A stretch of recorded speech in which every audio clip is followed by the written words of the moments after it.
और 6 जनवरी को अल Qadir trust case का अगर फैसला बानी पीटीआई के खिलाफ आ जाता है तो आपको लगता है मुज़ाकरात उतने वैल्यूएबल रहेंगे या फिर इस पर कोई असर पड़ेगा? देखिए किस अल कादिर का जो केस है उसके अंदर हम तो पहले दिन से यही एक्सपेक्ट कर रहे हैं जो फैसला आना है। जब वो एक खुली अदालत में हम्म। जाएगा तो उस फैसले के साथ भी और उस केस के साथ भी वही होगा जो साइफर केस के साथ हुआ। एक हम्म। खुली अदालत में उसके कोई पाँव नहीं है खड़े होने के लिए और वो केसेस जो है दे वो रद्दी की टोकरी में जाएंगे उनकी जजमेंट्स जो कि ये अदालतें कर रही हैं जेल के अंदर बैठे। अच्छा, मेहरबानो, जुडिशल कमीशंस माजी में जितने भी बने हैं उसके कोई खातिर ख्वाह नताइज तो हासिल नहीं हुए, माजी में भी जो बनते रहे हैं। सो जो आपके लिए बनाया जाए, जिसके लिए डिमांड आप लोग कर भी रहे हैं, तो उसमें तो बहुत ज़्यादा चांसेस इसके भी हैं कि शायद वो हुकूमत के लिए बेनिफिशियल हो जाए जुडिशल कमीशन। और अगर हुकूमत आपके सियासी कैदी रहाई या बानी पीटीआई की रहाई पर राज़ी नहीं होती तो फिर ये समझा जाए कि मामलात वहाँ के वहीं डेडलॉक पर हैं। नहीं देखिए इकरा हमेशा हम क्या चाह रहे हैं इस सारे प्रोसेस से हम चाह रहे हम्म। हैं कि एक शफाफियत आए आपके निज़ाम में।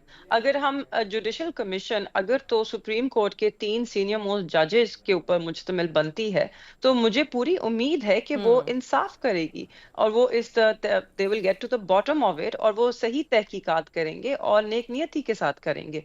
और इसी तरह देखिए हम बात करते हैं रिकंसिलिएशन की मगर हम भूल जाते हैं कि हम्म। रिकंसिलिएशन के साथ ट्रूथ भी आती है। हम्म। तो जब सच्चाई सामने आएगी जब हकाइक रखे जाएंगे तो उसी के बाद रिकंसिलिएशन रिकंसिलिएशन भी हो सकती है। अगर इस मुल्क को आगे बढ़ना है तो हम इस यही एक वाहिद हल है और यही एक बेहतरीन तरीका है कि जिसके साथ हम आगे बढ़ सकते हैं।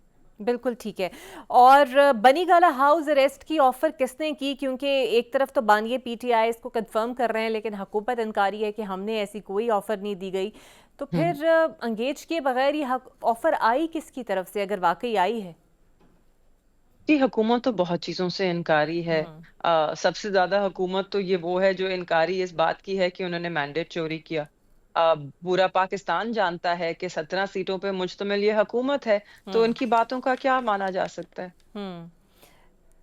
तो ये फिर हुकूमत की तरफ से ये ऑफर आई है या फिर जो पसे पर्दा मुज़ाकरात करते हैं उनकी तरफ से आई है?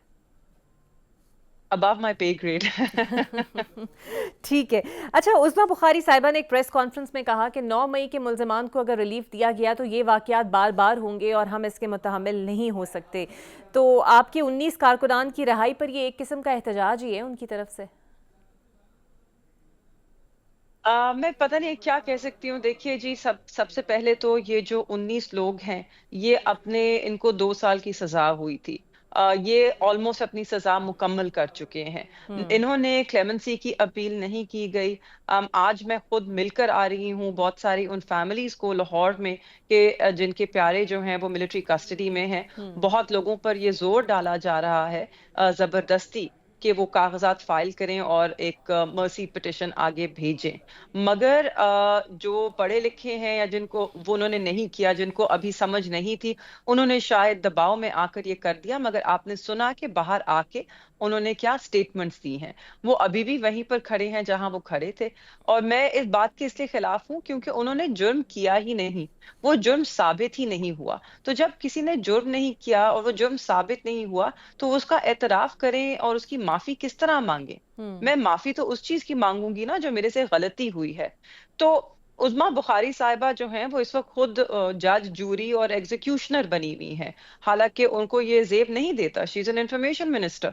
वो उसी पर बात करें कि जिसकी उनको इंफॉर्मेशन है। हम्म। शायद वो भूल रही हैं वो वकील भी हैं। लॉ का भी उन्हें पता है मगर वो भूल रही हैं that you innocent until proven guilty. And किसी भी ओपन कोर्ट में इनको हम्म। गिल्टी प्रूव नहीं किया गया। बिल्कुल ठीक।